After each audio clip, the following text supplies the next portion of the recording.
All right, and we're live. So today we have an iPhone 8 that's in here for just not turning on. This one was thought to believe a battery or a charge port issue. However, whenever we opened it up, we noticed that the phone looked completely fine. We hooked up our DC power supply that we have right here. Can't really see, but we have a DC power supply right here. And whenever we hooked it up to our, set it to our normal voltage and amperage, we were drawing full amps. So just to show you, let's see, last time it looks like we did a MacBook repair, so let me update this.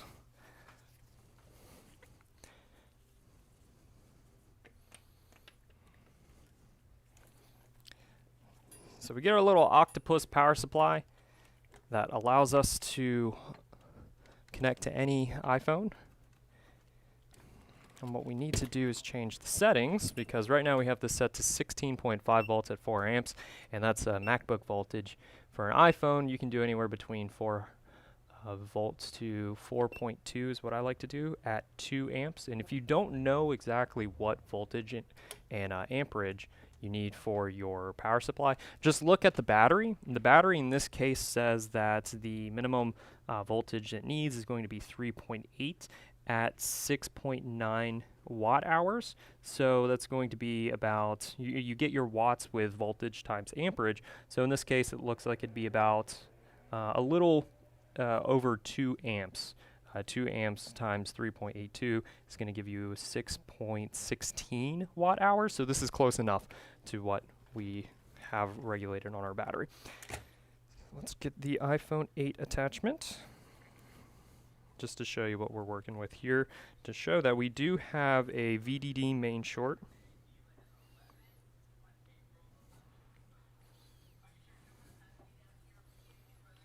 Okay, it's this one.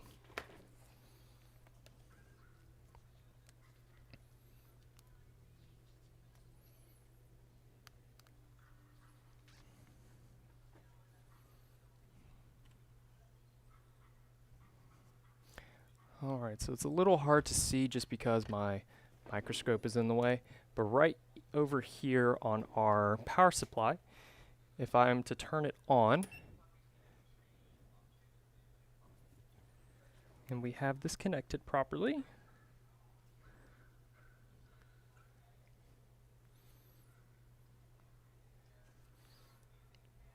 we get not a full short on VDD main. Huh. So we had this yesterday. When we hooked it up, it had immediately a full short. But this one doesn't seem to be doing that. It's actually taking about 0.1 amps, which is not a short, but it's not turning on. Peculiar. This one was not doing this earlier, or yesterday at least, so it doesn't look like this one is a VDD main short, which means the title of this stream is wrong. Oh, and actually now we're getting an Apple logo. So we weren't getting this before yesterday. Whenever we hooked up our power supply, we were just getting a full-blown short. So let's see if this one actually turns on all the way. Peculiar. Change the overhead camera here. Let's see if this one actually boots up all the way. We're definitely the first people that opened this up. There was no signs of another tech inside of here, and it still had the original water seal too. It's sure taking a little while to boot up though. We did work on an iPhone 8 not that long. Yeah, and it just booted up just fine. Huh.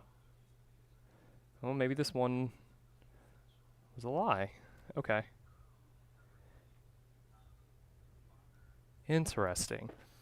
I'm going to just turn off the power supply. Let's grab a replacement battery.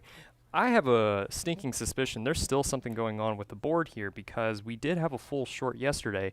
Makes me think, did we blow it out whenever we hooked up our power supply? Huh. It'd be interesting. Let me go grab a battery and we'll test this out. You know, I was so excited to do a live stream on trying to troubleshoot where a short is on an iPhone.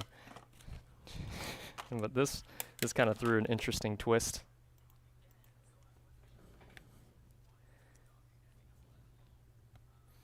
I'm just going to float the battery in. I'm not going to pull out the old battery just yet. Okay, so yeah, this is a little suspicious. I have a new battery, which I know does work, and I'm holding the charge or the power button, but it's not turning on. And I think after a while it is going to trip itself to turn on. At least the last iPhone 8 we had did that exact same thing.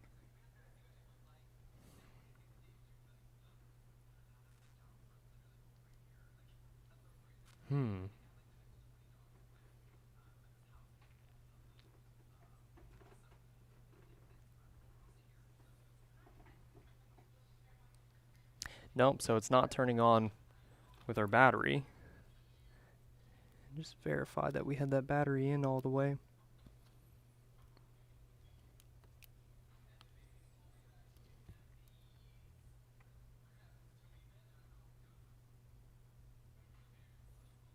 Nothing.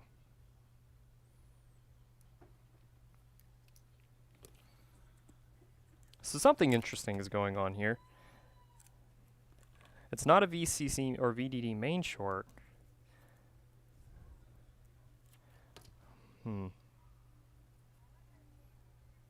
Okay, let's hook up our power supply because it did turn on with that. First thing I'm thinking is going to be the diodes that are right next to the battery connector that talk to Hydra and TriStar, or I'm sorry, Hydra and Tigris. Yeah, because the short's completely gone now. But see, I'm holding the power button to try to get it to turn on, and I see my power supply over here is fluctuating. And this is exactly what it did a second ago, and then it turned on.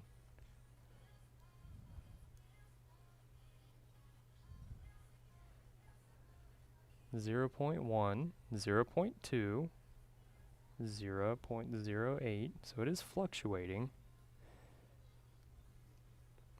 Let's see if we can replicate what we did here a second ago, because it did turn on. There it goes. Alright, I'm just going to go ahead and turn off the power supply. Alright, so this is going to be some real-time troubleshooting because this is not the same issue that I thought it was going to be. This one's going to be a little bit trickier, and I might have to cross-reference some notes that we have from a previous 8 that did the exact same thing this one did. Alright, and before we get too deep into this, let me do just that.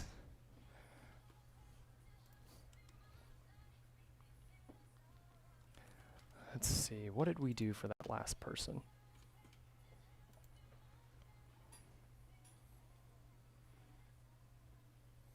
This part's going to be a little boring, but just bear with me while we look into what we did for this last guy.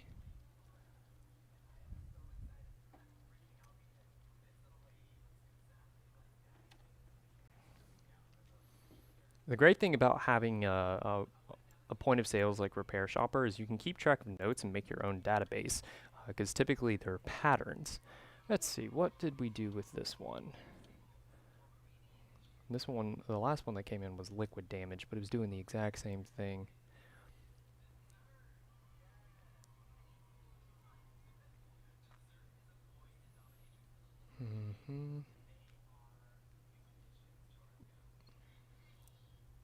Okay, so on the last one, we had, let's see, we had a VDD short right next to our top right speaker amp, or our top speaker amp, north speaker amp. And then the device isolator had an I2CO_SMC SCL.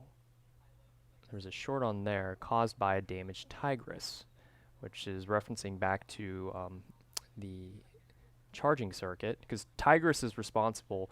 It's like a gas gauge. It's what figures out what battery percentage you have on your phone or even your iPad. That 0% to 100%, that chip is responsible for figuring that out. So it says we replaced and we resolved the short. Device also had an issue with chestnut and backlight IC. So that was just that's because that one was liquid damage. Okay, so let's see if this one has a very similar short. I want to look at, let's see, I want to look at those diodes first, the ones that are right next to the battery. And then I'll also inspect to see could this potentially be an issue with Tigris. We did run our TriStar Hydra tester and it passed just fine. So it doesn't look like Hydra has an issue here.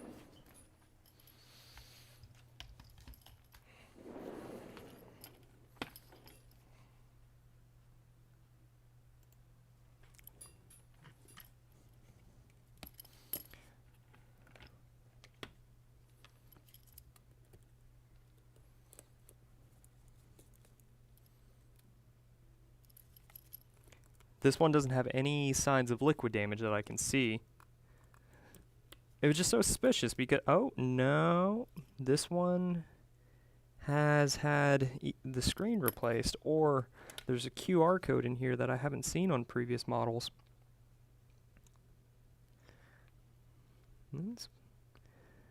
This one just started acting up because it knew I was going to do a stream. So this one's trying to make a fool of me.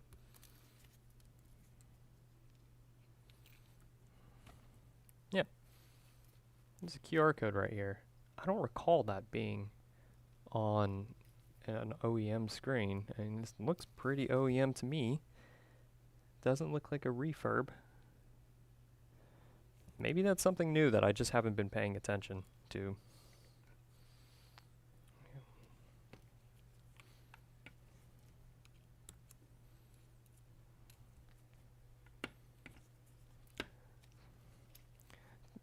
Tigris is going to be on the bottom of this phone, so I'm going to go ahead and pull the entire logic board out so we can get a better look at everything.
Okay, we have all of our screws out, so the rest of the board is just held down with flexes.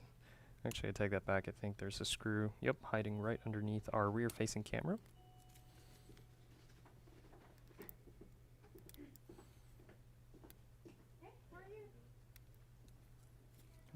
Can't see it, but it's hiding underneath a piece of black tape.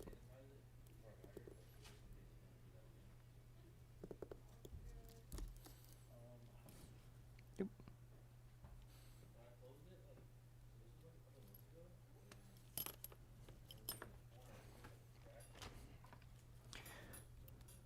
Let's pull this board out and inspect the rest of it. Oh, what is this? It almost looks like some sort of oily substance. Let's take a look at that.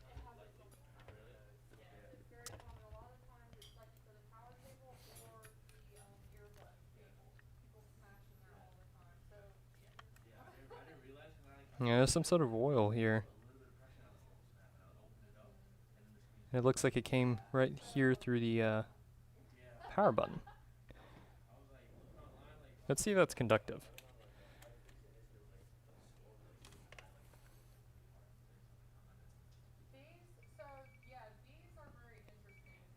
So it doesn't look like it's immediately conductive, but this is definitely a type of oil.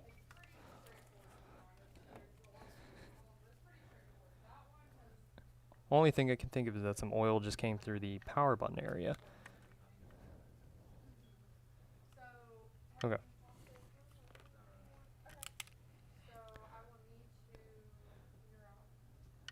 Alright, so that's where the oil substance is. It's an interesting finding.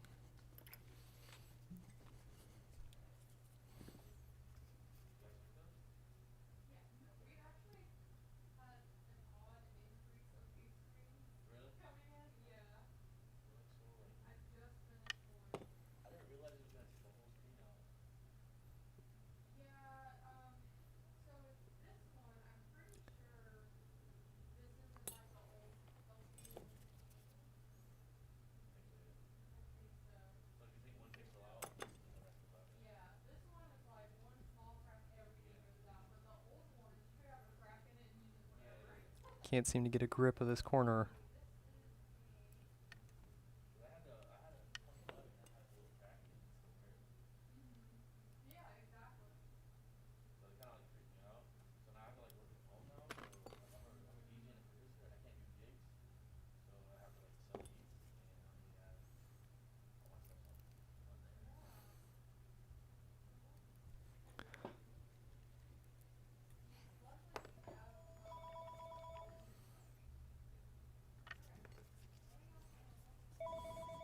I'll be right back.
Okay, we're back.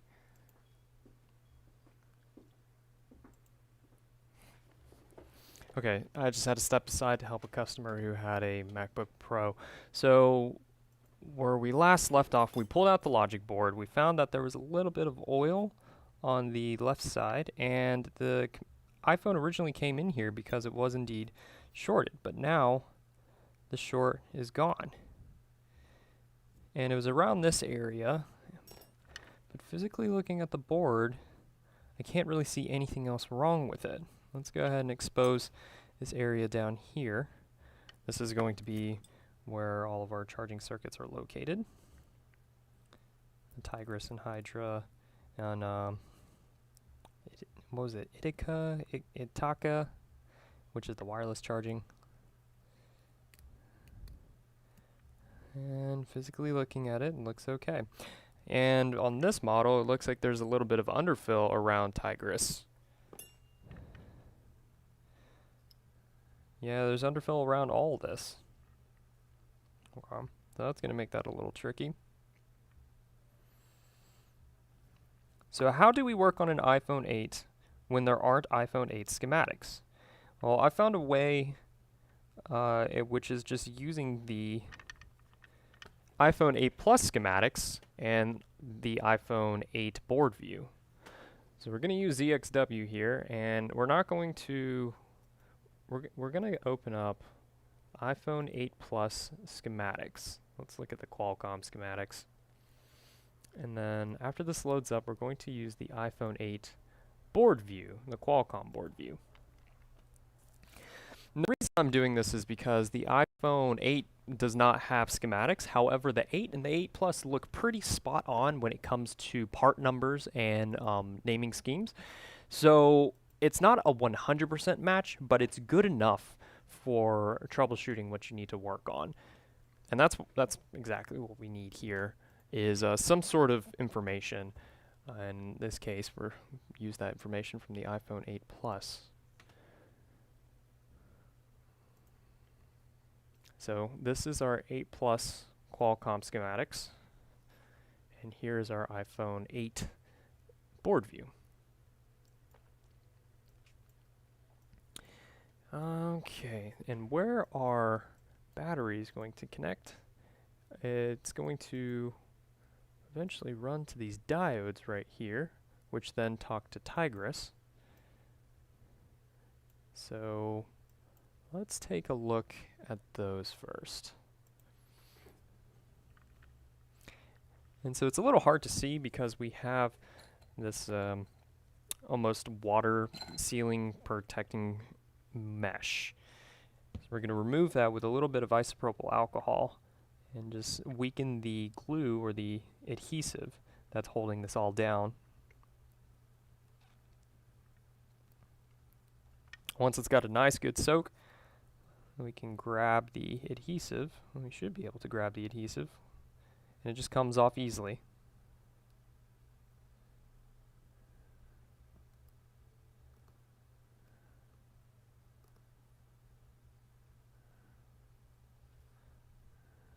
Looks like there we are. So the adhesive touching the board is right here. So all that's just going to come right up.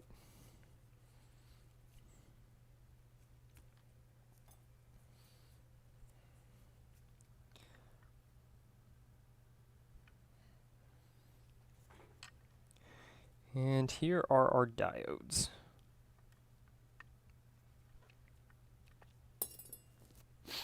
Okay, let's see.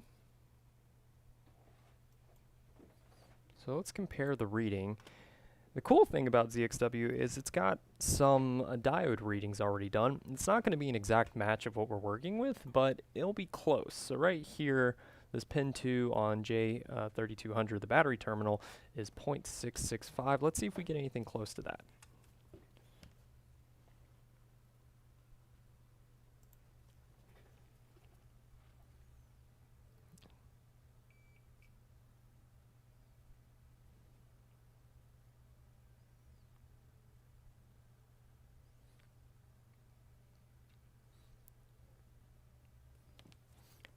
That's because I have my probes backwards.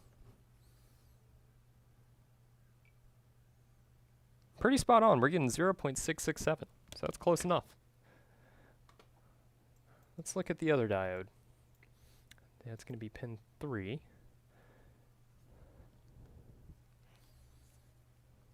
And this one's supposed to be about the same, 0.669.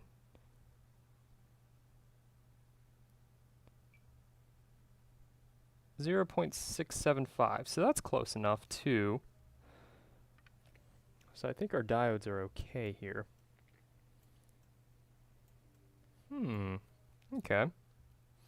Well, since we have our schematic pulled up, let's see what's in that top area where the oil that we saw on the board was. So that was around here. What's over here? We have a couple of things.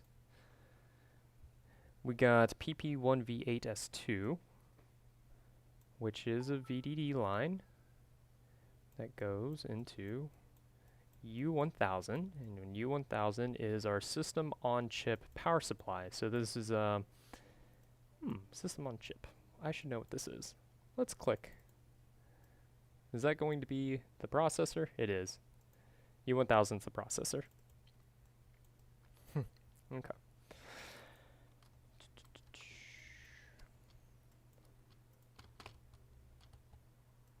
What else do we have over here? VDD main. Alright, so before we did have a VDD main short yesterday.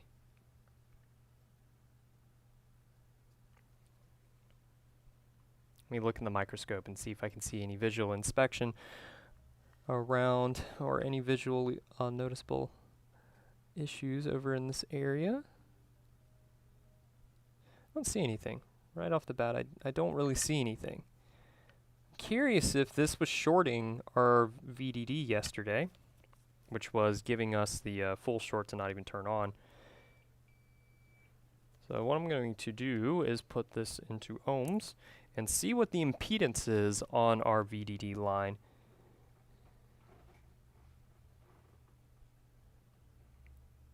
And we have infinite resistance. So we don't have a short. Did we have a short yesterday? Let's assume that we did.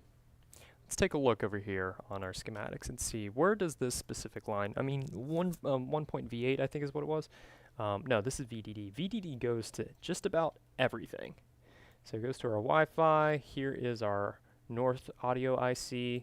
This is our power management IC, our boost. I think this is our VDD boost circuit. So this is what makes 5 volts into a higher voltage. Let's see what else we got here. Baseband power supply, that's pretty important. That's what turns on the power for the baseband CPU to connect to your Verizon AT&T towers. And then all throughout here, we have our, is this Ithaca? Let's see, I think U3400 is Ithaca, which is our, I'm sorry, Ictara. I'm sorry if I butchered that. So Ictara is going to be our wireless charging circuit, I believe. I think this is another audio IC. It's going to be our small audio IC. Yeah, coiled speaker amp. Let's see, we just lit everything up because we no longer touched VDD. We're touching ground. All right, point to that. So we have our speaker amp. This is Tigris, which has underfill. This is going to be our charge IC. Basically, it's what takes figures out between taking power from our battery to taking power from the charger. Another speaker amp. I think this is Chestnut. I believe this is going to be our display. And I think this is backlight. Okay. But our VDD short's completely gone. Curious. What could it be? Let's see, do we even have anyone watching the stream? I think it says we have one person. Cool. Okay. I'm perplexed by this one, but the last one we had, The last one we had did have a VDD main short, and it was underneath our Tigris. So after we replaced that, it turned on fine, but that one was liquid damage. This one had like some sort of oil. Now that we have everything unplugged, let me just grab a battery and a charger and an ammeter and see if it turns on, because it was near our power button. Is our power button oily, shorted, damaged? Not sure.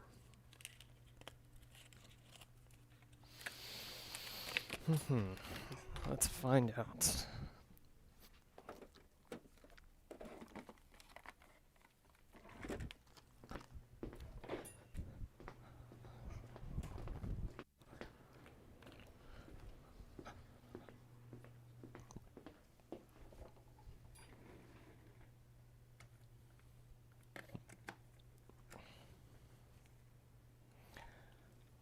Alright, so we have our ammeter that's going to tell us how much amperage the phone is consuming, if consuming any. Let's switch over to our microscope or our overhead camera here.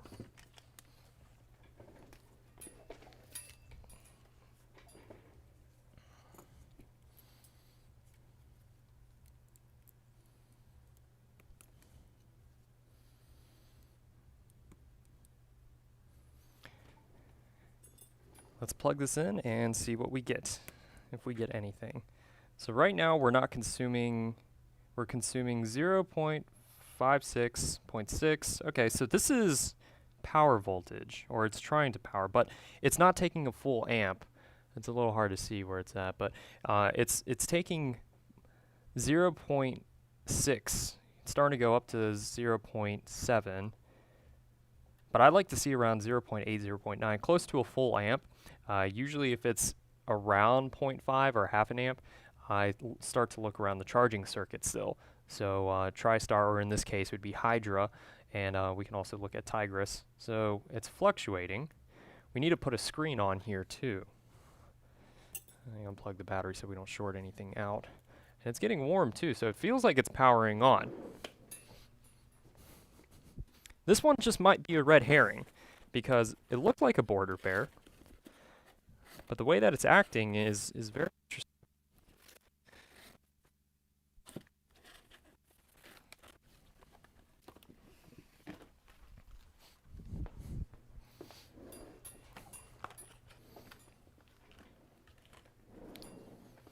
And so we have make sure everything's unplugged before we plug in our screen.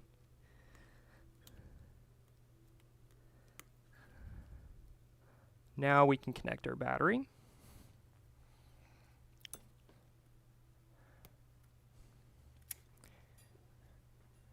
Alright, so our ammeter is 0.5, but nothing on the screen. 0, okay, 0.7. And whenever we plug in our charger, this prompts the iPhone to boot. So it's still not turning on. I'm thinking we should look around our I think it was PP1V8. Let's look at the screen, just because that's where the oil, that's what I'm going to call it, is just oil substance was.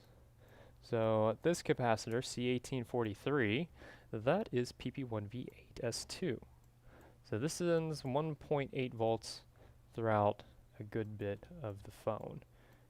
Such as like the NAND, the processor. The NAND's going to be your storage, what actually turns on the phone, or where all your data's at.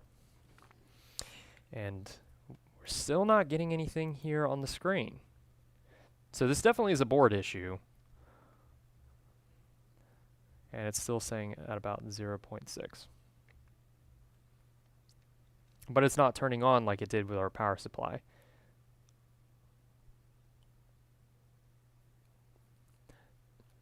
So I'm thinking,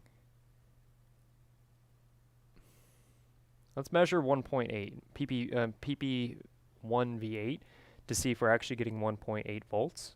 If we are, I'm going to look further into our battery connection, specifically those diodes, and see if they actually still are blown. Because I feel like the battery is not properly talking to Tigris. So the phone doesn't know to actually turn on right now because it doesn't know what voltage it's at. Or amperage, or wattage. I'm sorry, wattage, power. It doesn't know how much power is it. That's a theory. Let's take a look at where 1.8 is located. I know it's, oh, we have a giant coil right here that we can attempt to probe. It's not around our NAND like I thought. I mean, it is right here in this resistor, but, and then it's also around Hydra.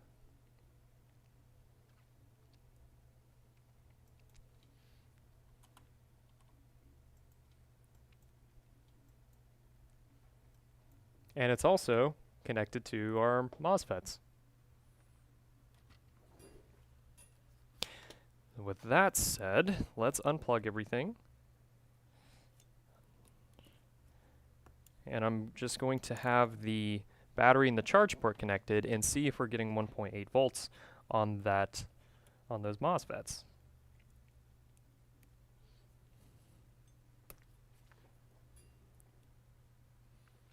Okay, ammeter's still doing the same thing, so let's switch over to our microscope camera.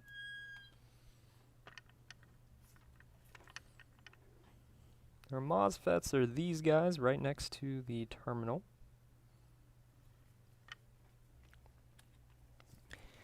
And we want to get about 1.8 volts on our pin 1s.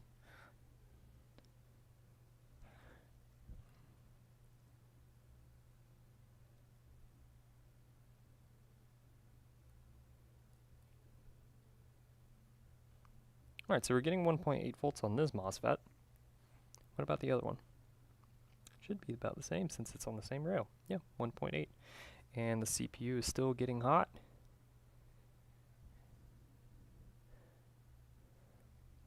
That's not it. So let's take a look at the MOSFETs. So let's look on our schematic and see what these MOSFETs are responsible for.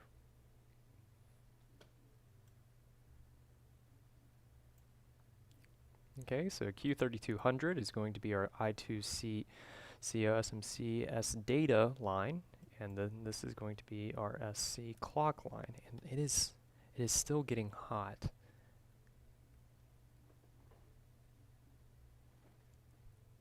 It's getting really hot on the CPU, but it wasn't booting up before, or it still wasn't booting up. It only booted up whenever we hooked to our power supply. That's why I'm thinking there's something going on around here. Alright, so we have our clock lines, and then we have our clock lines, and then we have our data lines. So these could potentially be bad. I don't think so, though, just because when we checked the diode mode on our battery connector, it looked very similar to what we were getting here in ZXW. So if we look here at our schematic, pin 3 is drain, 2 is source, and 1 is gate. And this one is a N-channel MOSFET. And with an N-channel, it's if the source is greater than voltage on gate, then allow source and drain to communicate. I think I have that right. I don't think I have that backwards. I might, but so we were getting 1.8 volts right here on pin 1 on each one. So then this is a data line. B2B battery.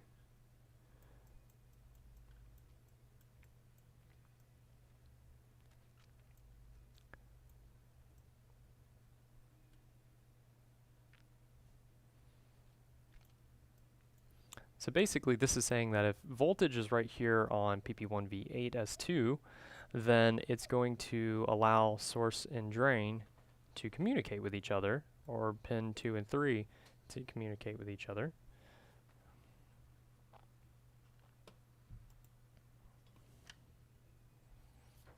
Oh, what am I doing?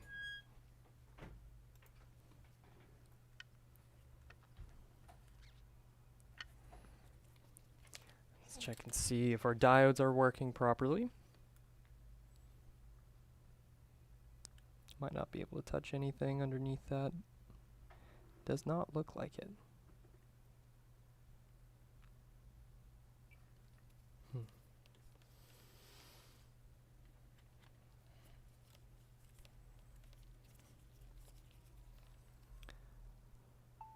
this one definitely turned out to be a little more interesting than I was expecting.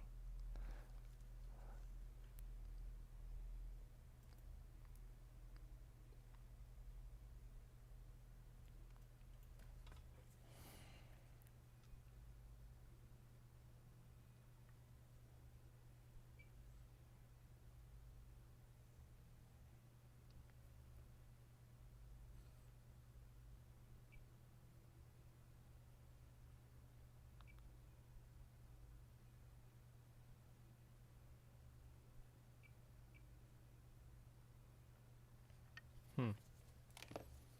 In this case, we need a donor board just to reference our parts or our diode measurements. Let me check and see if we even have a donor board at this moment.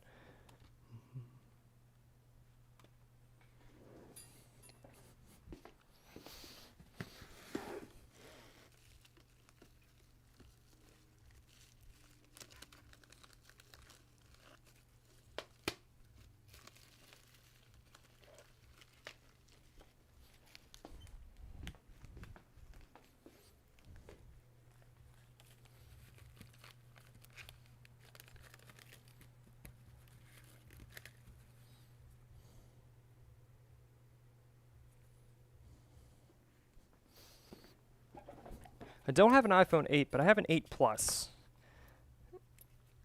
Let's see. Nope, these diodes have already been removed. So it might be too different of a board to work anyways. Oh, that looks about the same measurement.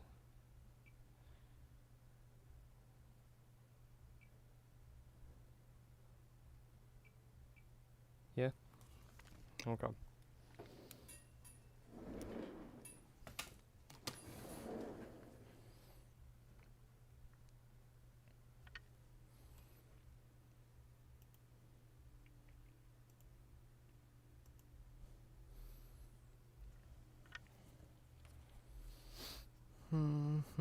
Okay, so let's touch pin 2.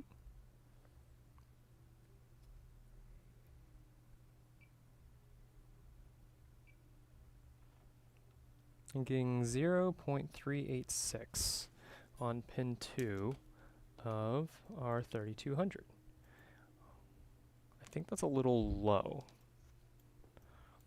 Our 3200 is going to be an I2S or I2CO SMC data line.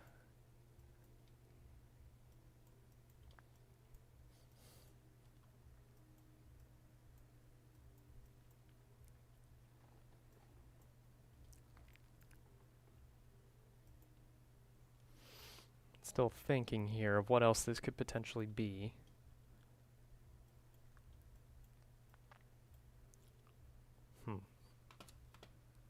So this one is definitely perplexing because we were assuming it was going to be a VDD main short because when we hooked it up to our power supply when it first came in before we pulled out the board, it was drawing full current, which was 2 amps or 4.2 at 2 amps. Hopefully it didn't damage anything, but that's how much the battery would have given it anyways, even without our DC power supply. And then when we opened it up, we found a little bit of oil. That's just what we're going to call it. It's like an oil substance that was right next to the power button. So I'm just trying to figure out, and then our VDD main short was completely gone.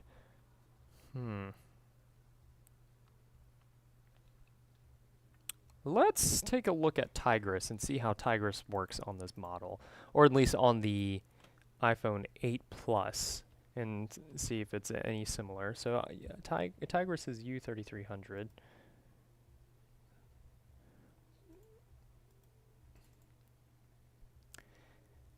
So in order for U3300 to work, we have to have VDD main.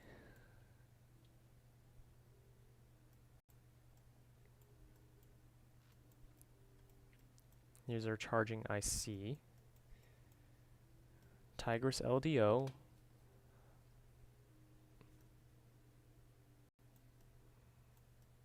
Tigris PMID 1. Tigris PMID 2. So this is also required for this to turn on. PPV bus. I don't think this is quite necessary. I think this is going to be more for Iktara, which is the wireless charging. System alive. That looks interesting. Hydra to Tigris. Here's our data line the bidirectional data line. Tigris to power management unit. 1.8 volts always. USB V-bus detect. Battery not connected. Tigris active diode, V-bat sense.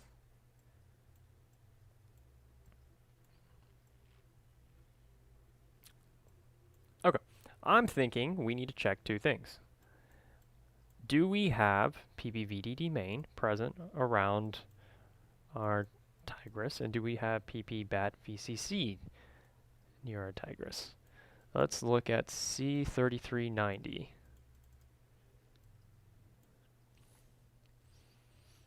Can't find it. And that's because we're working with an 8 plus schematic with an 8 board view. Same thing, C3391. It says this can't find.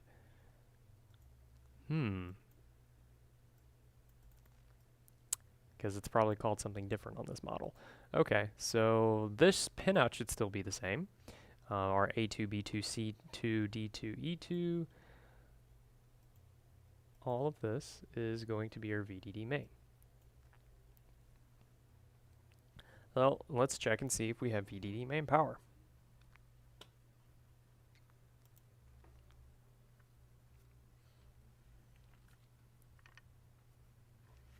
So for that, we will need our battery and our charger for prompting to boot. And this is going to be a little tricky because on the iPhone 8, 8 Plus, and 10 series, the battery is not really reinforced. So it comes out fairly simple.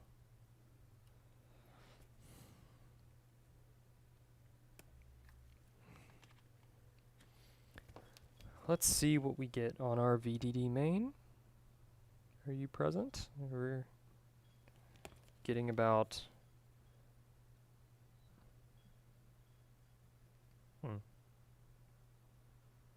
getting about 4 volts. It's fluctuating between 4 and 4.12.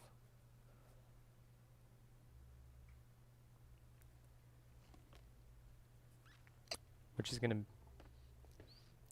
be what comes from our battery.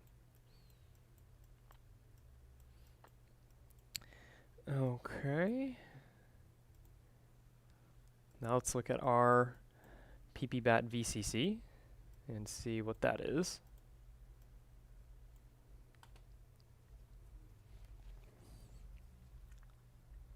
So it looks like it's going to be this capacitor all the way down here. See if we can touch that without poking anything else that doesn't need to be poked.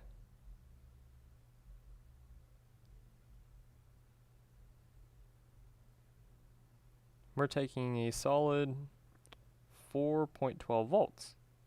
It's not really fluctuating. Yeah, so that seems fine.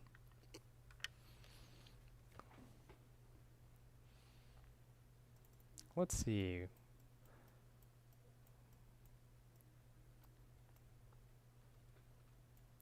Tigris LDO, are you present?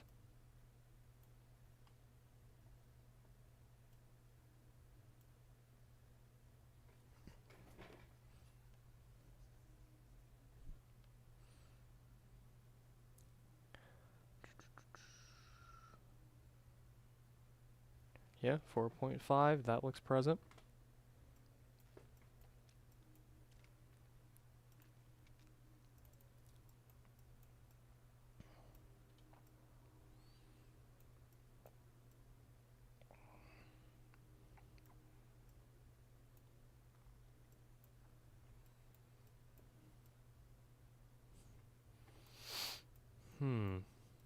Yeah, this one looks like it may be a little tricky.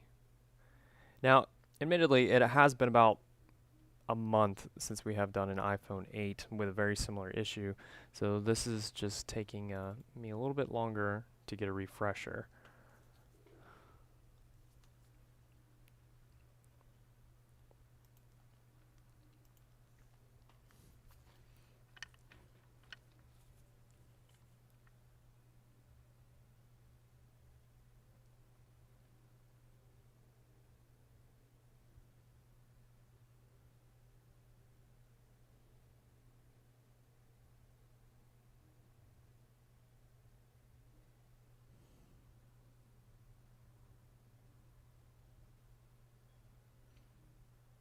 Okay, so that looks present.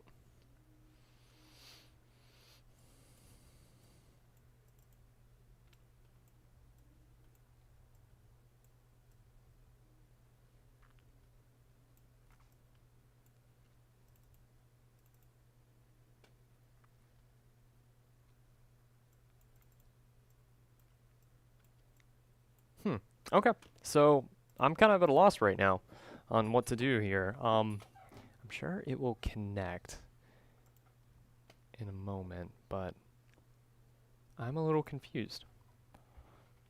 This was a bad idea to stream this, because this one really is confusing. VDD main 5 to PP VDD main.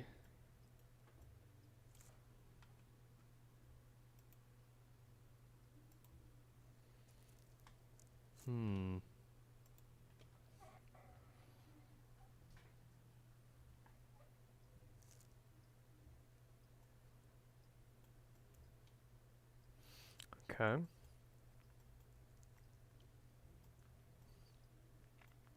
I still cannot explain how we had a VDD main short and it's gone. And I know it wasn't that the power supply connection I had was crossing. I made sure of that before we did anything. Let's see if Hydra's getting power. Alright, so we need to have 3 volts on PP3V, PP3VO S2.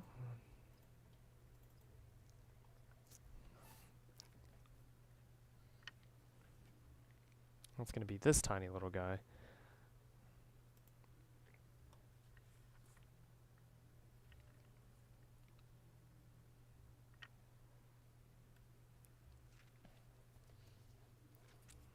Let's see, what are we getting here?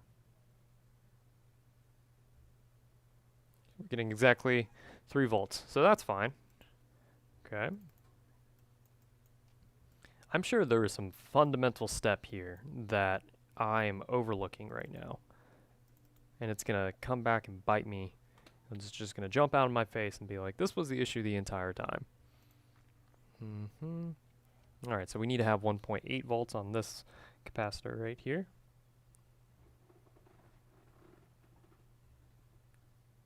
And that's exactly what we have, 1.8 volts, so that looks fine.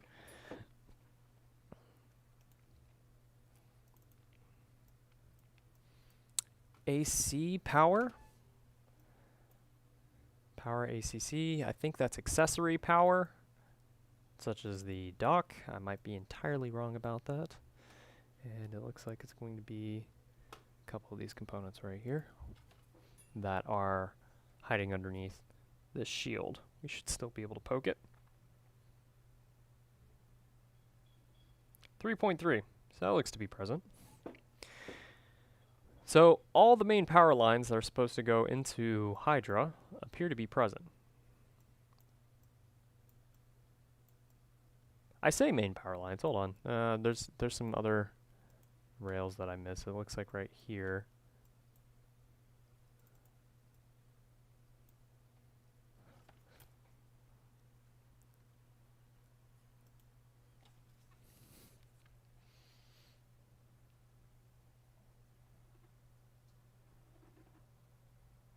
Getting 4.5 right there.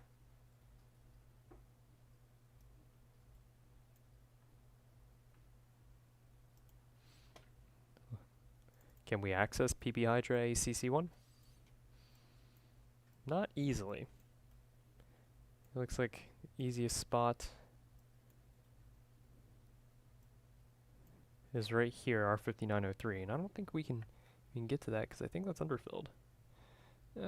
Just about underfilled.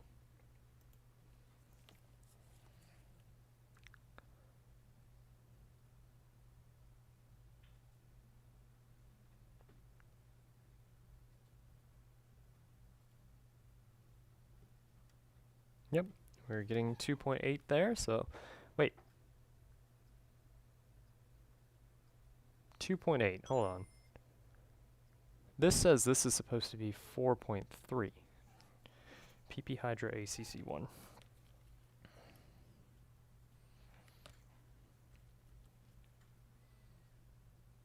Let's get trolled.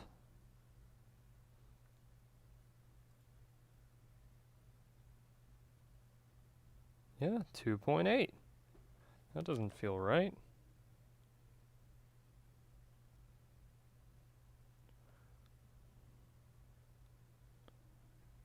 Feeling around because it felt like part of the phone was hotter than the other.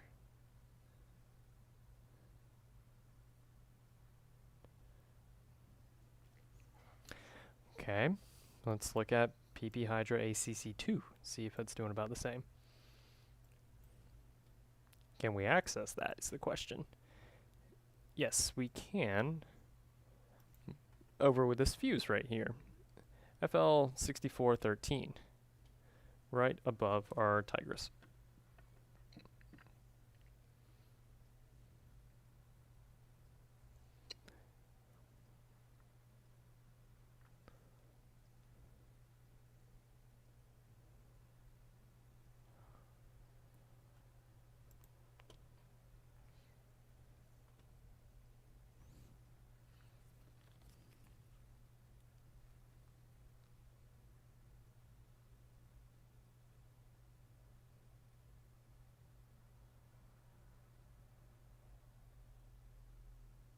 Getting about 3.3. That looks more real like a voltage than 2.8.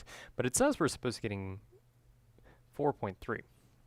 Let's look at a common denominator here then. Let's copy this and see where else in the schematic it comes from. Test point, accessory, ID, and power for both Hydra accessories. Maybe.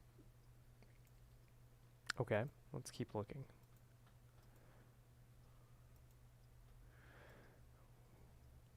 PP Hydra ACC2 connection, ACC1 connection, goes onto J6400, which is the dock flex. So this might be a normal voltage based off of the fact we have the charger plugged in, but we don't have an accessory like an audio codec from the headphones that have the built-in audio deck into them, the lightning to headphone jack, or lightning to headphone, yeah, the headphone jack. Is there any other place that this is generated? See, we got our fuse here, and that turns into PP Hydra ACC2 connection. And then that's it. So it looks like that signal is generated by the dock. And then it goes from the dock to Hydra to let it know, hey, we have an accessory connected. Okay. Even though it says right here, Hydra connect detect L. Hydra to Tigris VBus valid.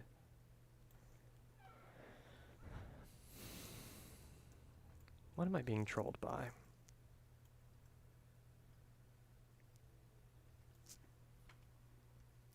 Feel like something burned away. Whenever we hooked up our power supply, we suddenly had no more short on VDD main. VDD main goes towards a lot of components, so we could have a few things wrong here.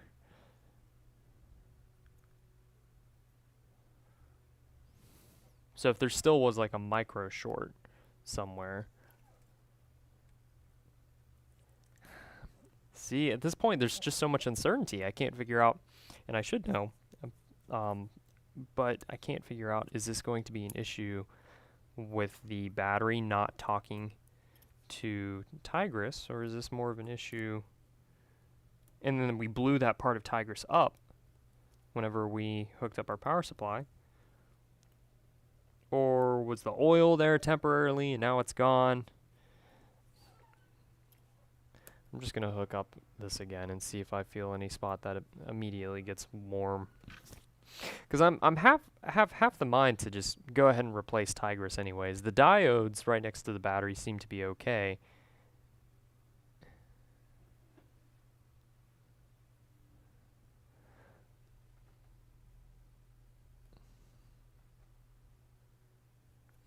So it feels like most of the heat I have is around the processor, which would make sense. The processor's trying to turn on. And this is where having one of those thermal imager cameras would be really neat, so we could figure out if there was still a short somewhere. But something is not letting the processor like officially turn on. Something's not letting it talk.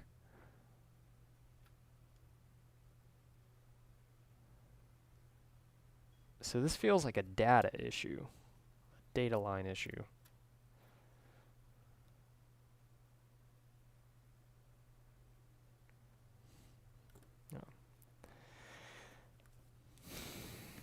Okay.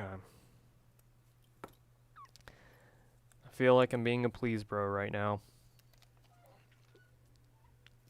Okay.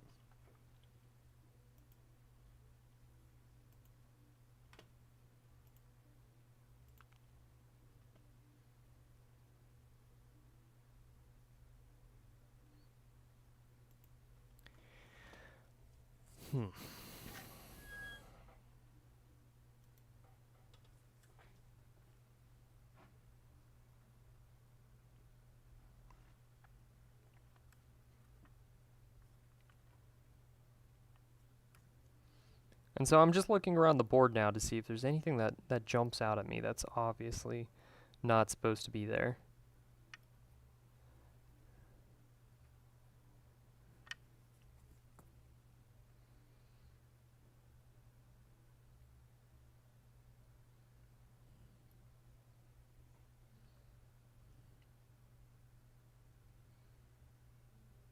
And just to make sure, our VDD main short is gone. I mean, it has to be gone. We've already measured, and we were getting 4.1 amps.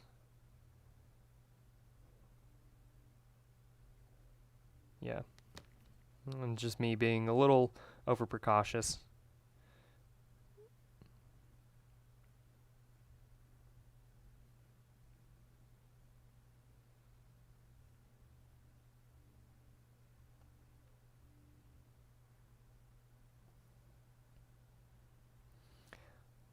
So I think I'm going to test and see if the NAND is getting all the proper power for it to actually turn on. And before I do that, let's check and see, is this even talking to a computer? Like, if we hook it up to a computer, will iTunes talk to it?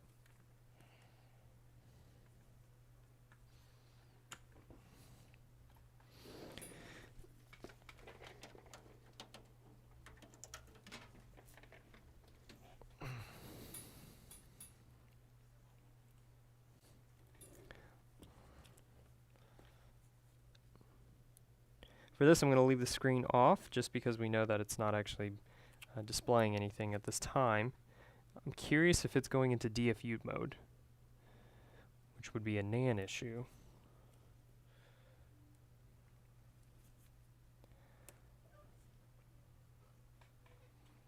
Okay, so now that we have that connected, let's see if iTunes is going to let this talk. Or let's see if it just talks to iTunes in general.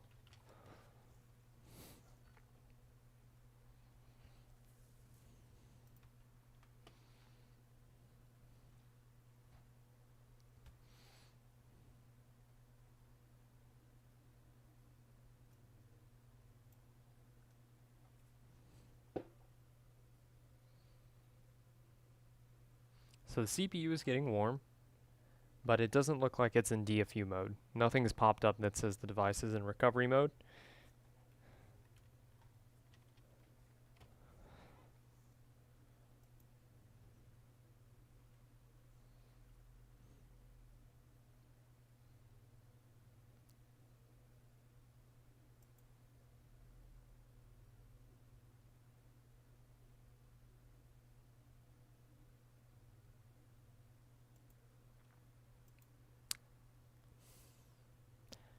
I forgot. There's actually a recall on the iPhone 8. And the way that this one's acting, let's just see if this one has a recall on it. I know that I've seen on iPad Rehab's forums, they've said that there's a certain type of iPhone 8, and if you check the numbers near the top, the word that I've heard is that it's made out of chocolate, and so if you heat up the board, it will melt. So you'll have issues with like traces within the board start messing up. But usually there's like an M number.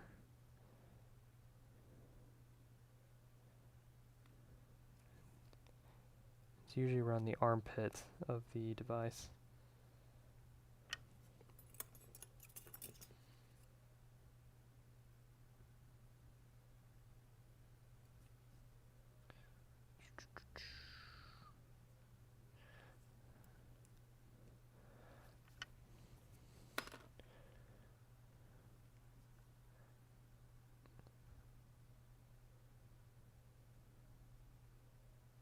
I don't see anything though. I don't see anything written on here other than the OPC06 E38-820-00872. I think we need to confirm which model of these had the recall. Let's take a gander.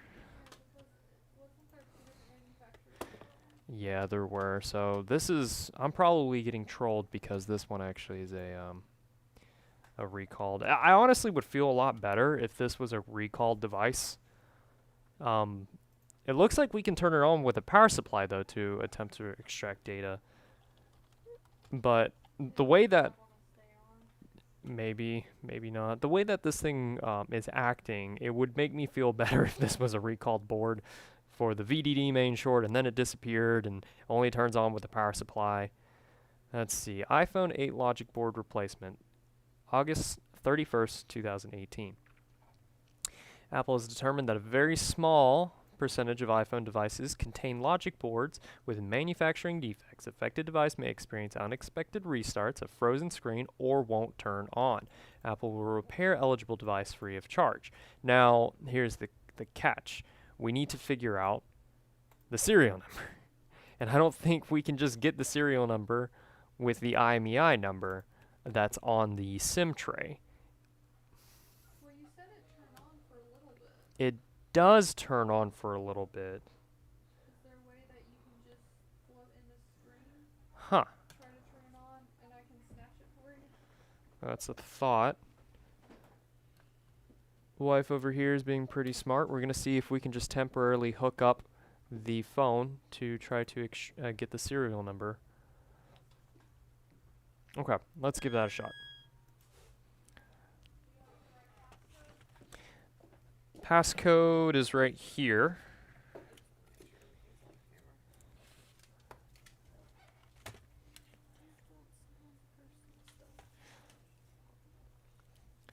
So it will turn on with our power supply after a few seconds. You have a screen? Yeah, I have a screen right there.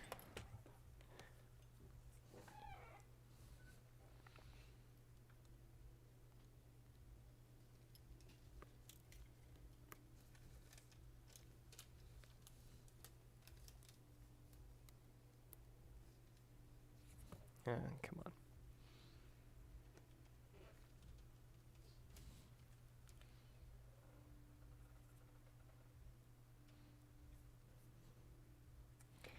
Okay.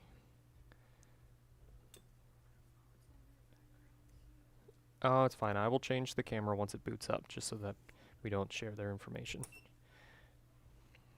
I also need our cable. What did I do with I need the USB cable.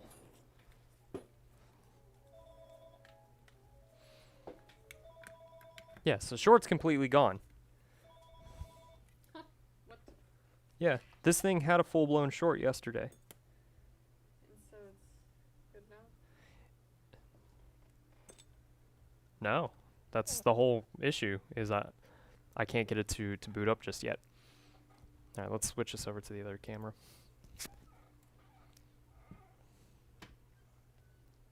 So right now it's taking 0.1 amp. Now it goes to 0.2. It's going to do this like twice, and then it turns on.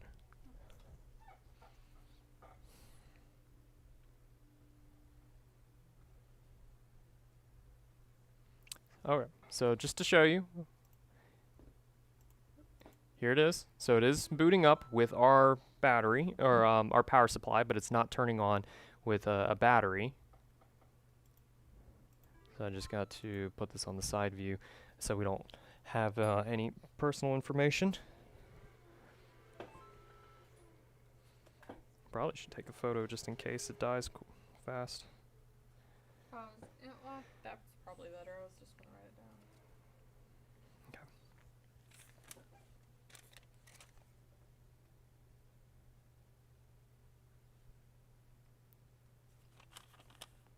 Yeah, and it's responding very slowly. Okay.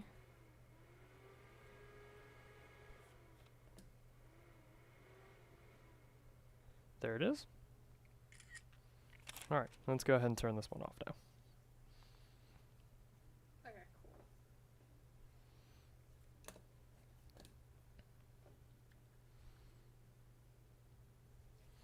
Alright, so we know it boots up that way, so we can at least do data recovery if we need to.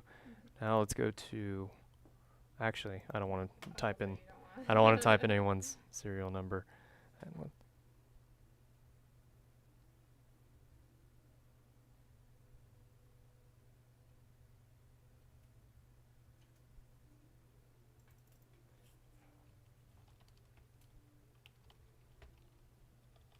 being that it turned on with our power supply, I'm still thinking it's a Tigris issue. Okay. I want to go ahead and give him a call. Okay. Let him know where we're at with this, and I can let him know we're still working. So, just to kind of recap, it's doing everything like the logic boards that are recalled, but this one's saying it's not under that warranty. Mm-hmm. That's kind of how it's acting, but I think what I'm going to do is just replace our Tigris here anyways and see what happens. That's going to be the last thing I do before we get out of here. Okay. So Um, I'll just let him know Yeah. that that's kind of where we are.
Okay, I'm back.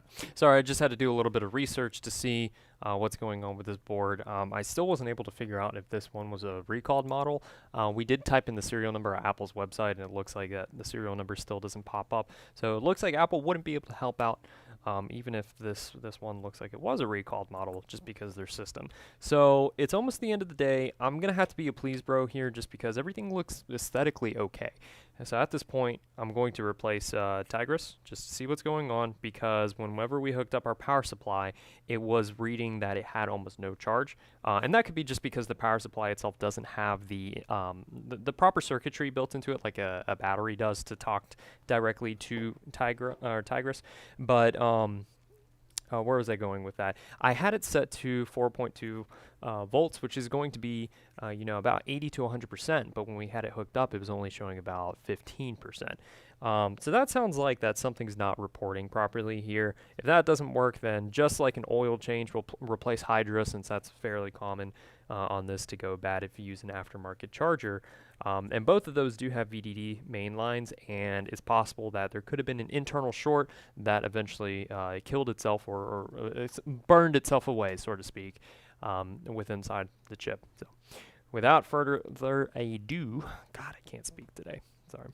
We had a tornado in our area, about 30 minutes down the road from where we're at, and we have a greenhouse that we've started this year just to get into the habit of producing our own vegetables. And the greenhouse roof completely blew off. We were able to save it, but that was our night was spent waking up at 4 a.m. to tornado warnings, telling us that there was a tornado watch. There later was a tornado that night, or last night. And then after that, we had to wake up early before driving here to work to fix our greenhouse roof. And I've only had 1 cup of coffee today, but it wasn't enough. My eyes just feel very baggy. So I'm going to try this and see what happens. And I did reference here Jessa's beautiful forum for iPad rehab, just to see if anyone was having a very similar issue with the recalled board. I couldn't really find that information, and just because it's almost the end of the day, I want to please bro and get on out of here. In fact, actually, out of curiosity, I want to see something here on YouTube. Okay. All right, so let's take a look here at our Tigris. Tigris has underfill, and we just recently got a 007 knife, which has been an amazing tool for removing underfill.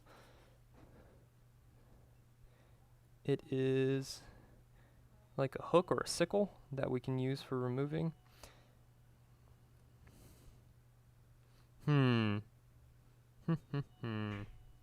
Tigris, Hydra. I want to replace Tigris. Hydra is so much more convenient. Although we did do a Tigra, or a Hydra test earlier, and it didn't work. Just because I'm tired. I'm gonna do another TriStar test.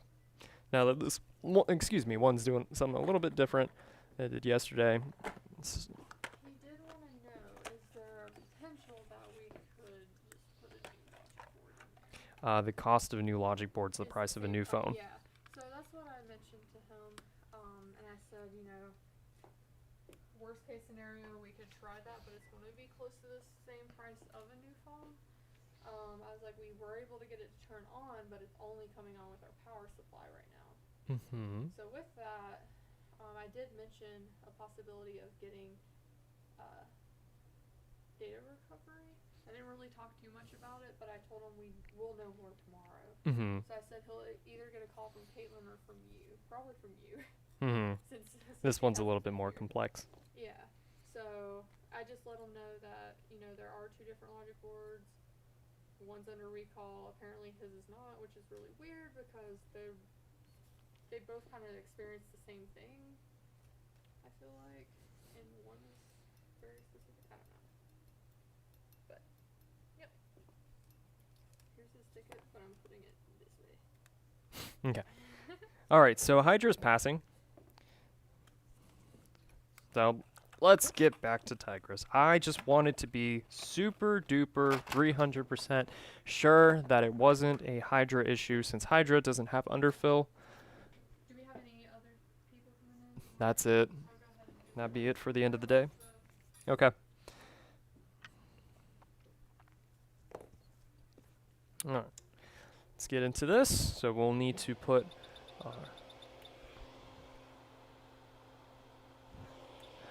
our quick here on a low temperature, just so we don't heat up any solder balls that are underneath the underfill, because solder balls underfill like to expand and they don't really have much room to go, and everything's all said and done. And everything's all said and done, the balls will expand and will bridge underneath an IC, and then we're going to have more problems than just a lack of powering issue.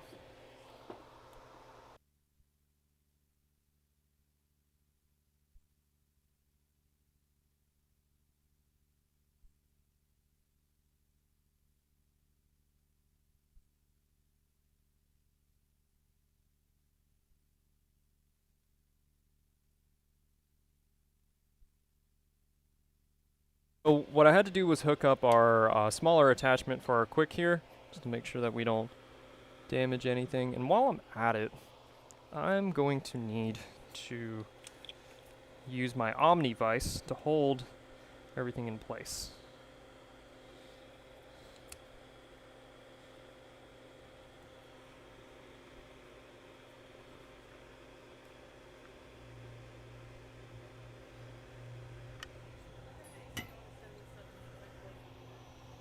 Hmm? That's fine.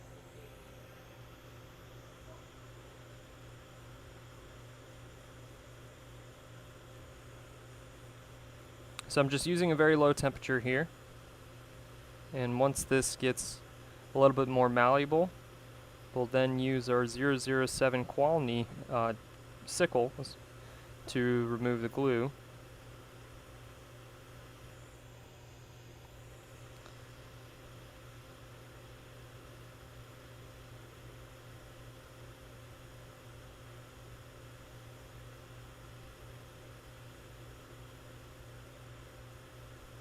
I was so hoping that this was going to be a VDD main short.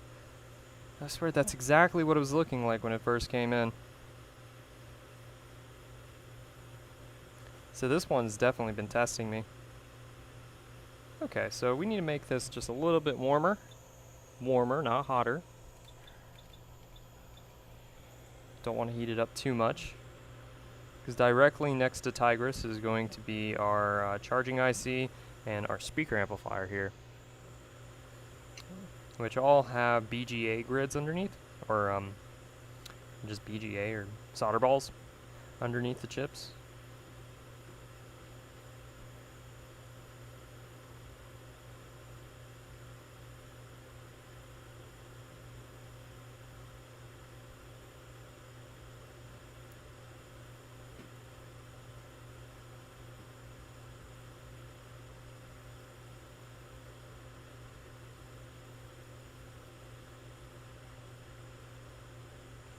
It still might not be warm enough.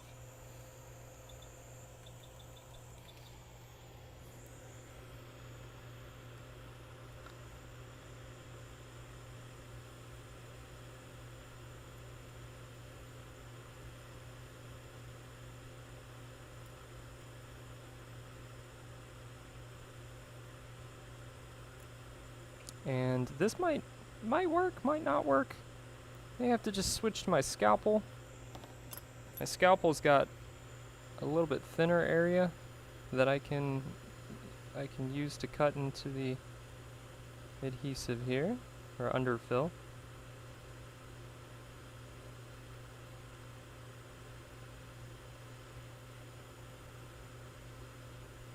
Everything smells like 7-Up when you spray that stuff.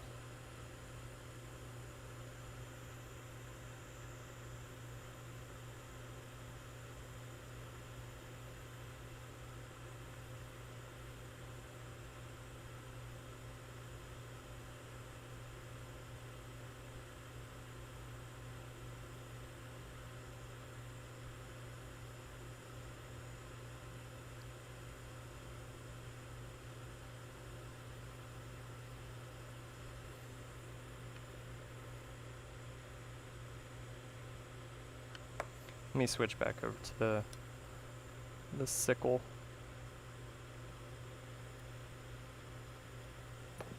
I don't like that.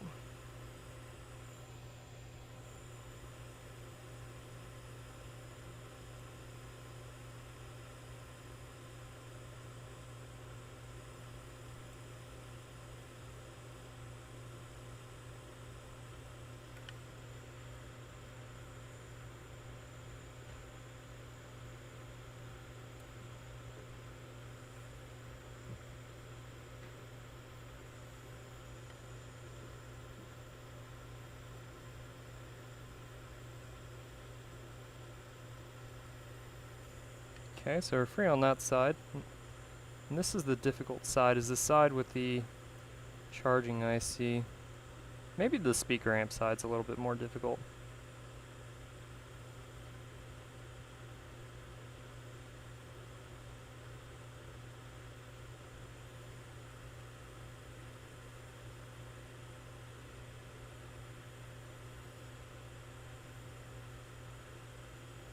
I'm trying my best not to damage the IC.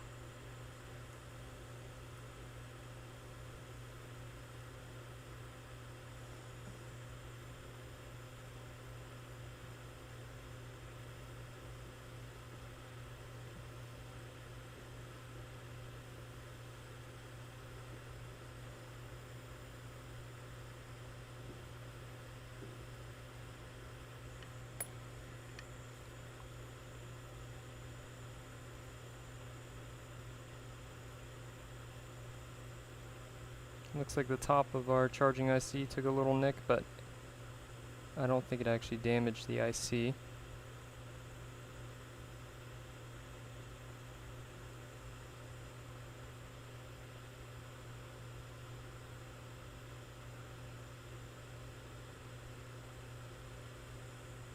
Yeah, maybe the speaker amp side's more difficult because we can't actually get to it. Let's see if I can get underneath. Yeah, so we will be able to kind of pop this up. Alright, let's heat this up a little bit now. Increase the heat.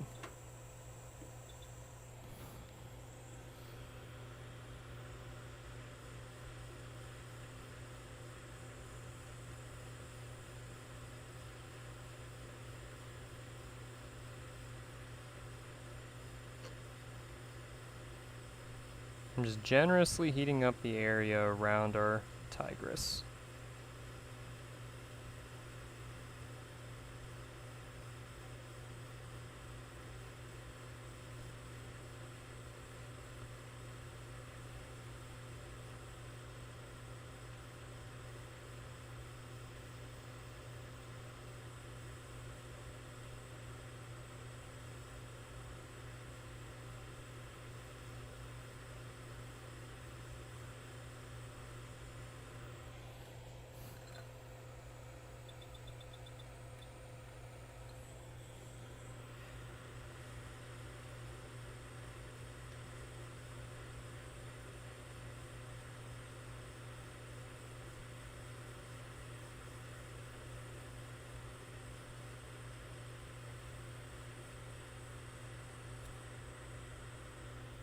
Okay.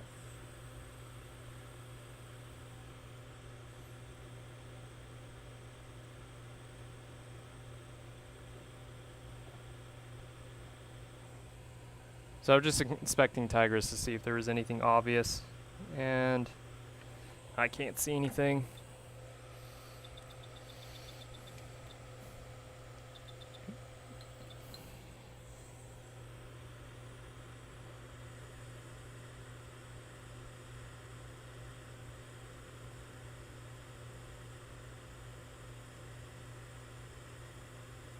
And we still have a great deal of underfill here, as well as our solder balls.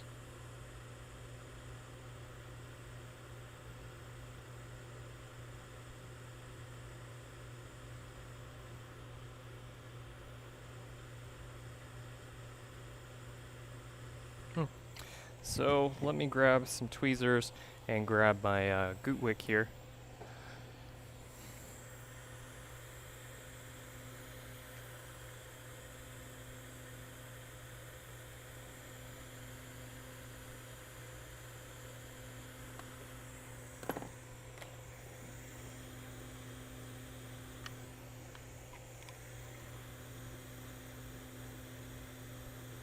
So either I'm being very smart about this and we're replacing the right component, or I have some other professionals who work on more iPhone 8s than I do, and they're just screaming in their heads. They're screaming at me, saying that I'm doing this all wrong. We're learning and doing my absolute best to get this one properly working again. But it just strikes me very interesting or peculiar that it will turn on with our power supply, but it won't turn on with our batteries, which still makes me think that it's either an issue with Tigris, and it could still be an issue with those diodes. Those diodes are very known for going bad if someone's ever done a screen replacement. Someone could just simply knock them off with their fingernail or a spudger. But I need to do some, I need to look back at our other iPhone 8s we've done screen repair and see if any of the other ones have ever had QR codes on them. Now I think about it. This just kind of fell apart on me. Let me get another piece of wick here.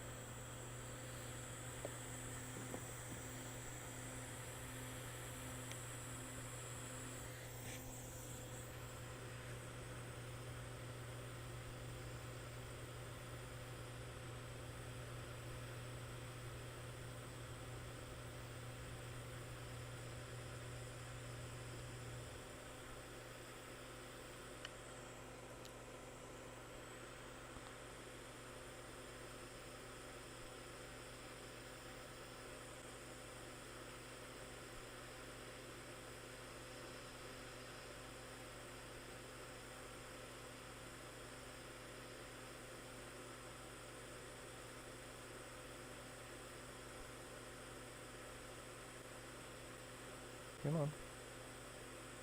Go to your home. Are you too good for your home?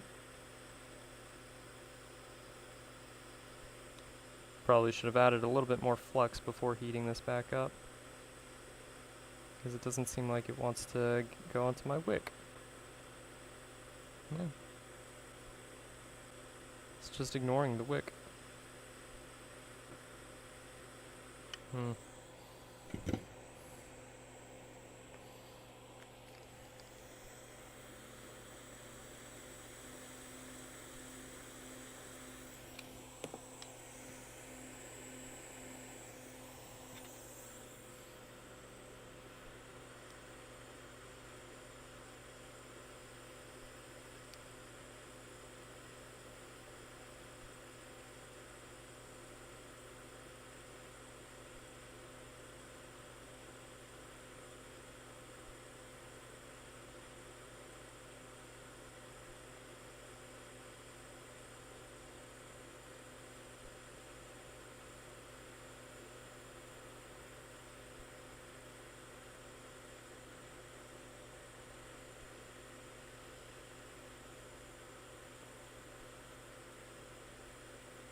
Almost done.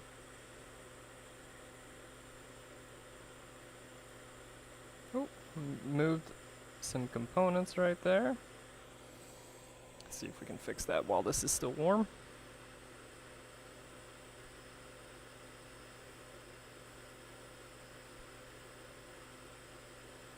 Like nothing happened.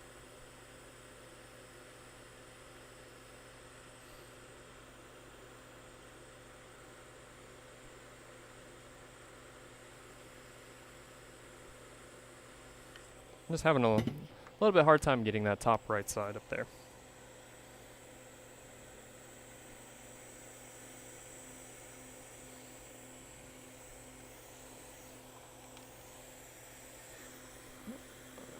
About 23 minutes after closing. Oh man, I can feel it.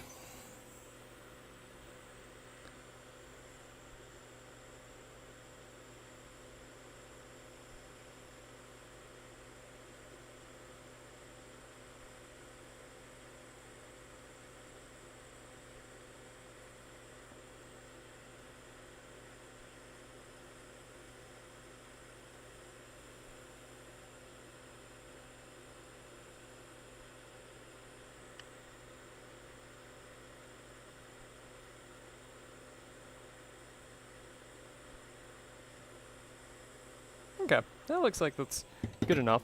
All the burnt stuff we're going to clean in a second.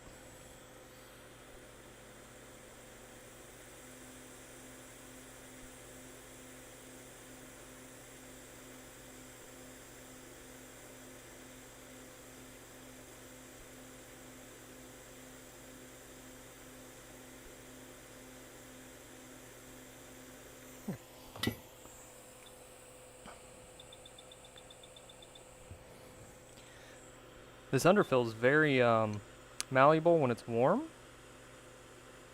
but man, it becomes so rigid whenever it cools, and it cools fast too.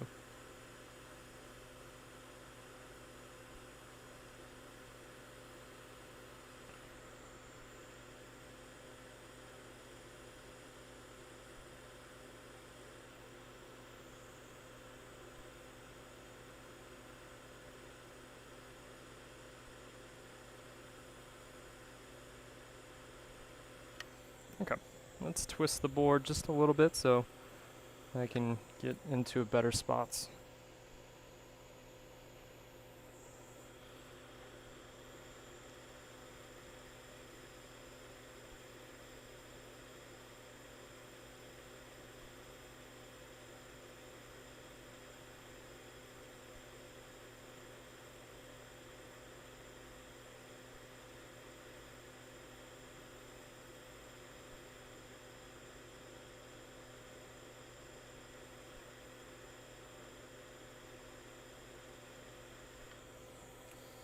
And then one more time.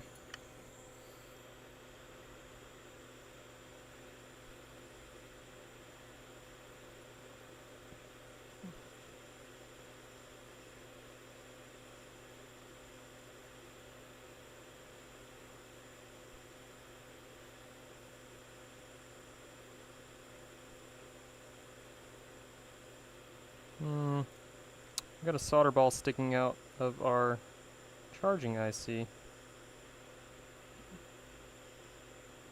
I'm just gonna go ahead and replace that while we're at it too. Might as well.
So this is a loose ball right here from our, don't harden there.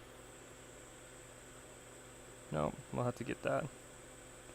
This is a loose ball on our charging IC, and this one specifically went to VCC the battery connection. Come on.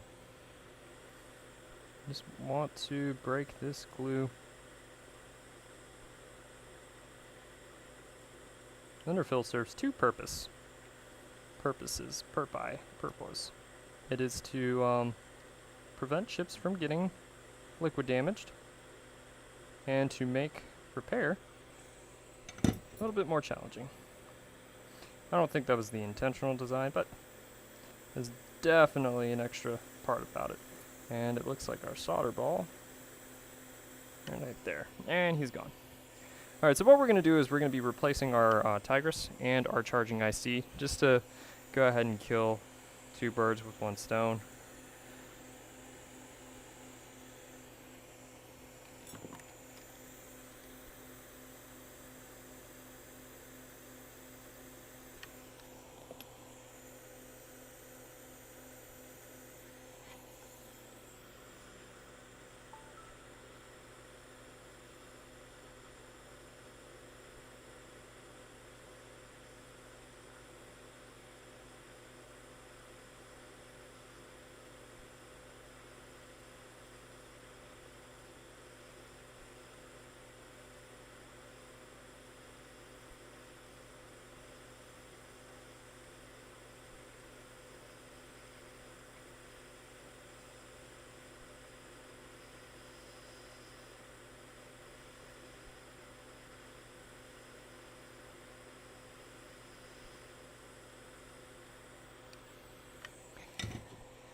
All of our solder balls are removed.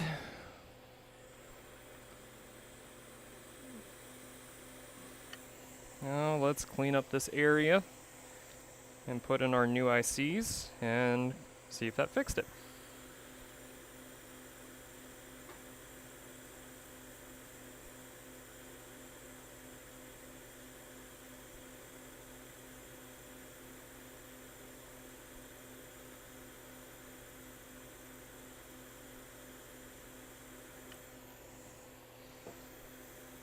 Okay, so there's still, this is lifted up a little bit.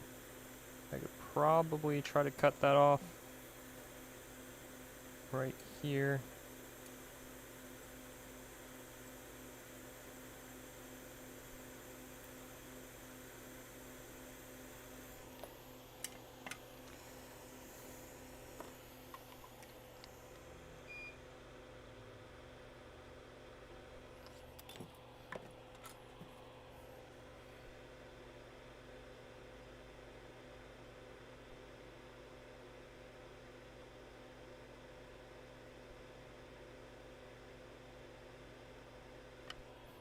Awesome.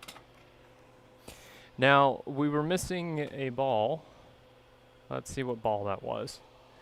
That was C1, which is also our PPVCC. And let's just assume, well no, if that was shorted, then the entire phone wouldn't have turned on.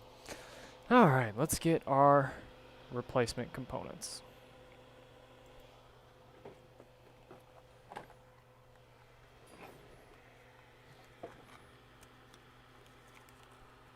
Charging tube IC. And where are you, TriStar?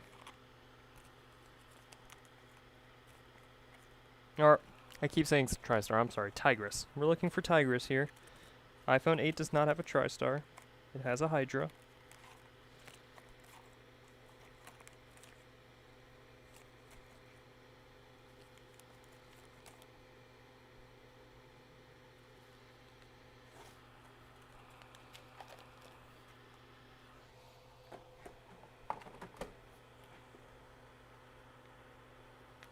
And we got it.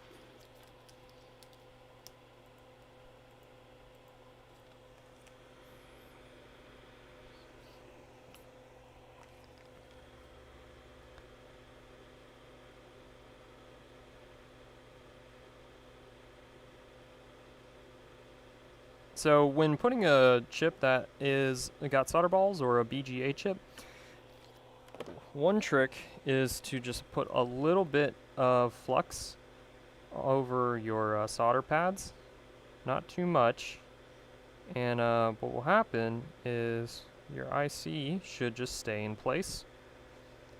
What happens, and what I've experienced firsthand, what happens too often, is if you put a big dab of flux, then your ICs will start floating around and disappear. Like they'll just kind of venture off on their own journey. And it's usually towards an abyss. Because they're so small, it's hard to see.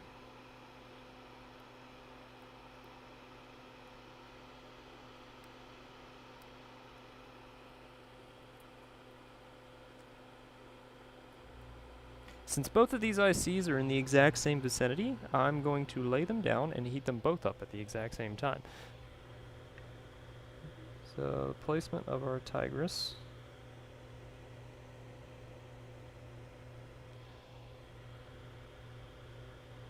It's right here.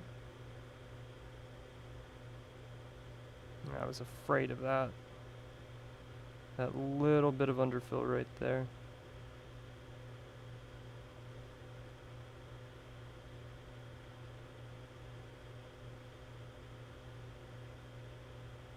Although it looks like it might not affect it that much. It looks like it actually fits perfectly in here, and it'll wiggle around. Well, let's grab our charging tube.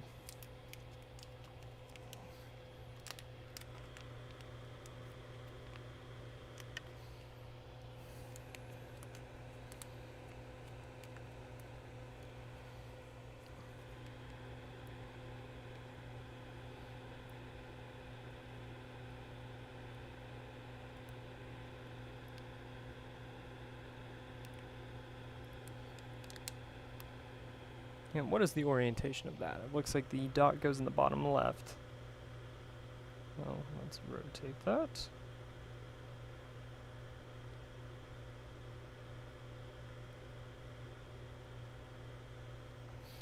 Alrighty.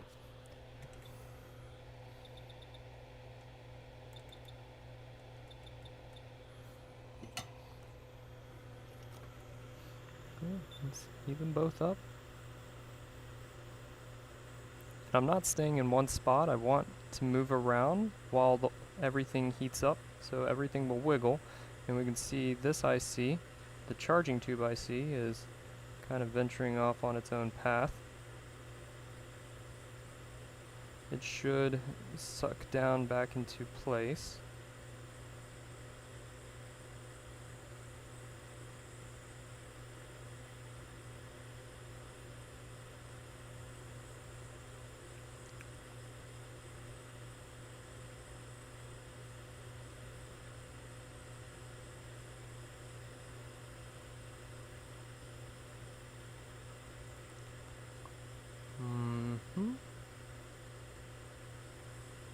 There we go. Well, charging IC is down properly. Let's check up on Tigris.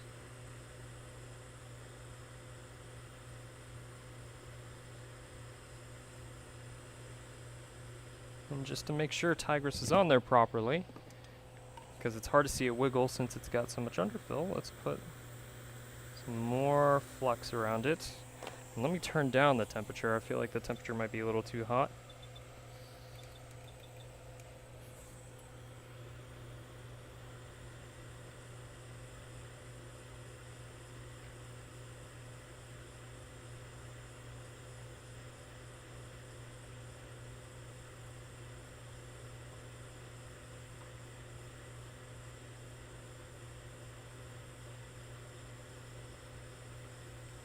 And typically, if the chip will wiggle, then it's good.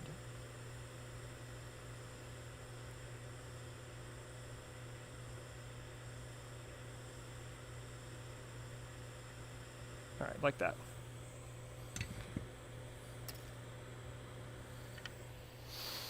Alright. Trying my best not to touch my face.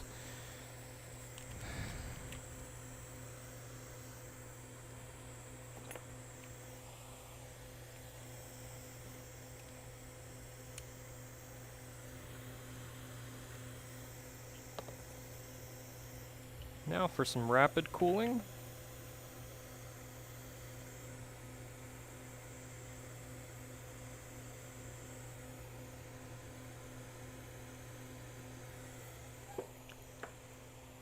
Alright, just waiting for that to chill. Let's see what's going on YouTube.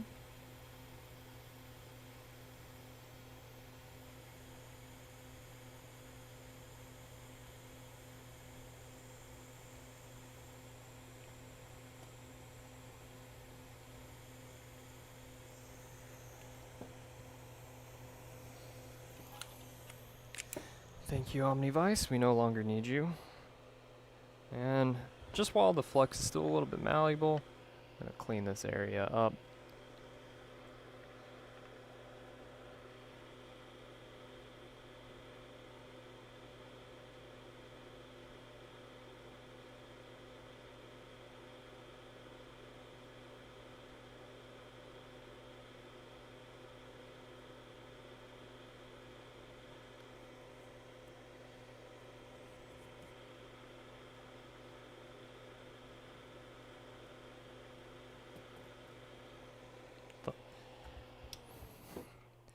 Alright, let's see if that did anything. So we replaced our charging IC as well as Tigris since it looked like we were having some weird battery reporting.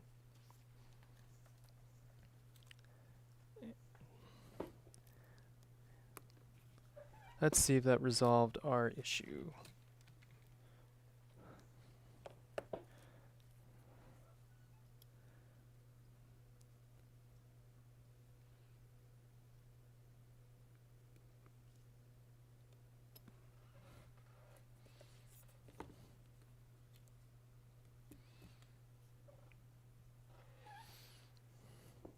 And where did my USB cable go again?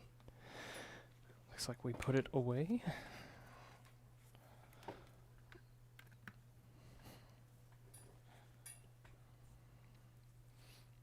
Alright, buddy, did you just have a battery issue? A charging issue?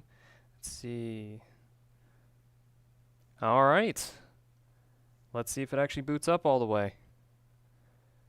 If it boots up fairly quickly. This is a lot more than we were getting before we replaced our charging IC in Tigris, because before it would just stay black. It wouldn't even prompt to boot. But now I plugged in our USB cable and it's booting up immediately. It's probably going to boot up a little slow because not all the components are connected. Although I think, nope, they fixed it. All right. Now, I'm just going to change this so that you can't really see what's going on here.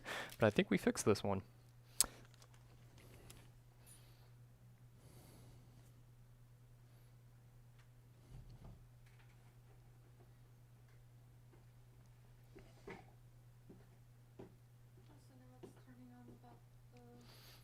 Alright, so we are getting proper battery reading, or at least it looks like it. We got about 78% battery. It is moving normally, doesn't look like there's any lag in it like there is with Tigris. So, looks like it was either Tigris or it was the charging IC. It's really hard to say at this time what exactly it was. Let me unplug the cable, make sure it's booting up. Yeah, it's booting up just fine. So, let's turn this off. And that is a successful repair. This one was very difficult, very interesting. So basically it came in for what we thought was a VDD main short, and how I made that assumption or diagnosis is when the customer was here, we went ahead and we did a Tigris or TriStar test with our TriStar tester, and it passed. So not a charging chip issue. We went ahead and we hooked up a new battery, and with the new battery it still wouldn't turn on. So then ultimately we hooked up the iPhone to our DC power supply, and it immediately was pulling full amperage from the power supply with it being turned off, which is an indicator there's a VDD main short, or in this case a PP BAT VCC main short, which goes to VDD main. These are the main power lines that turn on the phone. So told him board repair, VDD main short. And when we started this live stream about 2.5 hours ago, we were completely thrown off. It was no longer a VDD main short. We hooked it up to our power supply, and it was taking proper amperage. However, it would take about a minute before it would boot up, and it would take a while for it, when we saw the Apple logo, for it to actually turn on. And then it was running slow. So we then hooked up our battery and could not get it to turn on at all with our battery. I did spend an unnecessary amount of time, I feel, just troubleshooting other parts of the phone just to make sure there was nothing else here. We saw some oil next to the power button. We thought maybe there was a short right there. That connection was also next to a couple of different power rails, like PP1V8. Wanted to make sure all that's there. The diodes right next to the battery connector were perfectly fine. To be honest, I probably spent more time on this than I should have, but admittedly have not worked on an iPhone 8 board repair in probably a month. So I'm a little rusty after working on MacBooks. Retraining to get back to focus specifically on the 8 just took a little bit more time. We thought this one was a recalled model. it's not. Couldn't really find anything on it. So being that the conclusion was, or the thought process was, being it wasn't working with our battery, but it would work with our DC power supply, that made me think that maybe there is an issue with our gas gauge that is not properly talking to the CPU, that's not allowing it to properly turn on. Well, the gas gauge is Tigris, and Tigris had some underfill. It took a while just to remove that. While I was removing Tigris, I don't know if it's something that I did when I applied just a little bit too much heat, or if it was something that was the root cause, but I noticed the charging IC, which is right next to Tigris, the Q3350, had its C1 ball sticking out, which is our PP BAT VCC main. So maybe this was also a disconnect that was not allowing it to turn on. Excuse me. So just to be safe, we just did a windshield wiper method of replacing both. Instead of testing one and seeing if that fixed it, we just went ahead and replaced both. After that, our phone is turning on, prompt on boot, charging just fine. So ultimately, the Tigris and or the charging IC was the entire reason why this wasn't turning on. And what I'm thinking why we had a VDD main short was both of these ICs are connected to VDD main. If we actually look right here at Q3350, while we do have our PPBAT VCC, we also have directly right here PP VDD main, and there is ground on another side. Well, maybe there's not ground. It looks like ground comes through our Tigris right here. I might be wrong about that entirely. Anyways, something blue, something completely blue, which made our VDD main short disappear. Now, whether that was Q3350, or if we take a look here at our Tigris, our U3300, at the very bottom of Tigris, we have ground. So Tigris could have had an internal short that the chip itself just blew up and got rid of when we injected power, or Q3350 could have had. It's really hard to say, but we got this one working. Thankfully, we got it right before I got out of here, 45 minutes after closing, but at least this one is fully functional. It doesn't look like it's a recalled model. I feel happy to say that this is a successfully repaired board. I hope this has been very informative. I hope that I've also have demonstrated that you can be certain that you have one diagnosis and you dive into it. It's completely something else.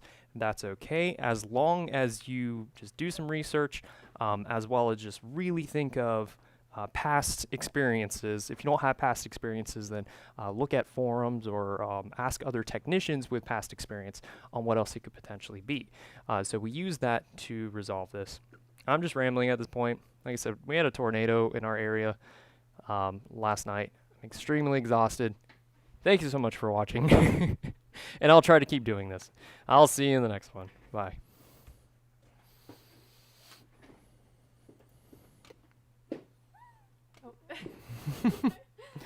I'm waiting for this to turn off right here. So around a minute and or an hour and 20 minutes is when this was out.